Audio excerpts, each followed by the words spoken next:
সুপ্রভাত সবাইকে। এখন আমি দাঁড়িয়েছি হরিদ্বার স্টেশন। এই স্টেশন থেকেই আমাদের সকলের যাত্রাপথ শুরু বলতে কি, আপনি যদি হরিদ্বারে ঘুরতে চান তো এখানে নেমেই আপনি হরকিপুরি ঘাটের কাছে হোটেল নিতে পারবেন, হরিদ্বারে থাকতে পারবেন। আবার এখান থেকে কেদারনাথ, বদ্রীনাথ বা চারধাম যেখানে যান না কেন এখান থেকেই সব কিছু কিন্তু যাত্রাপথ। এই যে হরিদ্বারের মূল স্টেশন থেকে আপনি যখন বাইরে বেরিয়ে আসবেন, এই বাইরে বেরিয়ে এসেই সবচেয়ে কাছে এখানে প্রচুর আপনার ট্রাভেল এজেন্সি আছে। এদের মাধ্যমে আপনি গাড়ি বুক করতে পারবেন পার্সোনাল, চাইলে এখান থেকে প্রাইভেট বাস বুক করতে পারবেন।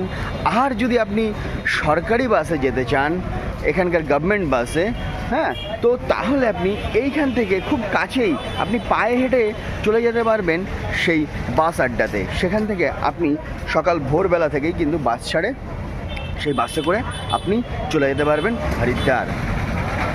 আর এখানে কাছে পিঠে কিন্তু প্রচুর হোটেল আছে, এই হোটেলগুলোতে আপনি চাইলে থাকতে পারেন।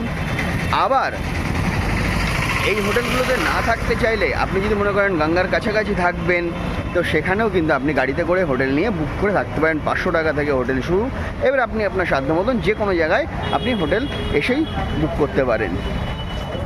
তো চলুন, আমার সফর তো শুরু কালকে থেকে, ফার্স্ট মর্নিং। তো আজকে আমি হরিদ্বারেই কাটাবো। আমরা চলে এসেছি হরিদ্বারের বিখ্যাত ঘাট হরকিপৌরি। আপনার হরিদ্বারে এসে যদি আপনি দুনে আসেন তো সকালেই নামবেন, হোটেল নিয়ে প্রথম কাজ হবে এই হরকিপৌরির ঘাটে আসা। কেন? হরকিপৌরির ঘাটে এসে আপনাকে স্নান করতে হবে, গঙ্গা স্নান। মা গঙ্গাকে সাক্ষী রেখে স্নান করে আমরা কেদারনাথের উদ্দেশ্যে রওনা হব। তাই আজকে তো না, কালকে ভোরবেলায় কেদারনাথের উদ্দেশ্যে রওনা হব। তার জন্য আগে হরকিপৌরি ঘাটে আসলাম। আর ওই যে দেখতে পাচ্ছেন ধনুক যে ব্রিজ, ধনুকের মতন যে ব্রিজ, সেইটা এখানে প্রচুর ব্রিজ আছে আপনার ঘাট থেকে ওই পারে যাওয়ার জন্যে। তো আমরা ওই ধনুষ ব্রিজের ওপাশে যাব। তার কারণ আছে, ওইখানে যে স্নানের ঘাটটা, সেই ঘাটে আশপাশে মেয়েদের জন্যে যে কাপড় ছাড়ার জায়গাগুলো খুব সুন্দর করা আছে, কিন্তু এইখানটাই নেই। এ পাশটায়, ব্রিজের এ পাশটাই নেই, একমাত্র ও পাশটাতেই আছে। তো আমরা তার জন্যে ও পাশটাতেই যাব স্নানের জন্যে। তো আপনারাও যখন আসবেন ও পাশটাতেই যাওয়ার চেষ্টা করবেন, কারণ ওখানেই কিন্তু গঙ্গা আরতিও হয়। মেইন যে সন্ধ্যাবেলায় গঙ্গা আরতি হবে, তো সেই গঙ্গা আরতিও ওই পাশটাতেই হয়। তাই জন্য আমরা আস্তে আস্তে হেঁটে হেঁটে ও পাশটার দিকে যাচ্ছি স্নান করব বলে। আর গঙ্গায় কিন্তু সেই স্রোত এখন। कंचन उर्फ मन्नू अपनी माता का नाम वंदना बतला रही है। यह बच्ची चौकी हल्की पौड़ी पर बैठी है। इस बच्ची की उम्र लगभग 5 वर्ष के आसपास है। इस बच्ची के माता पिता जहाँ कहीं भी आवाज को सुने, आप लोग तुरंत चौकी हल्की पौड़ी पर संपर्क करें। आपकी बच्ची आपका इंतजार।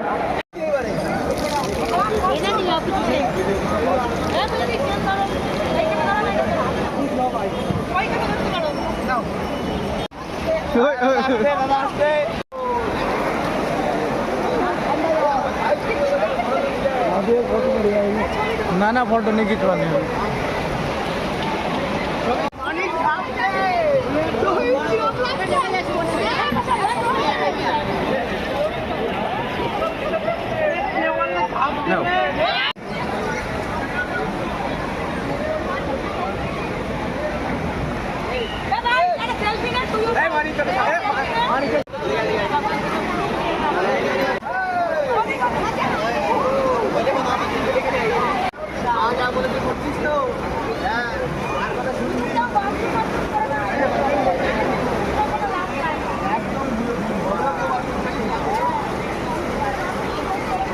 ঠান্ডা লাগছে।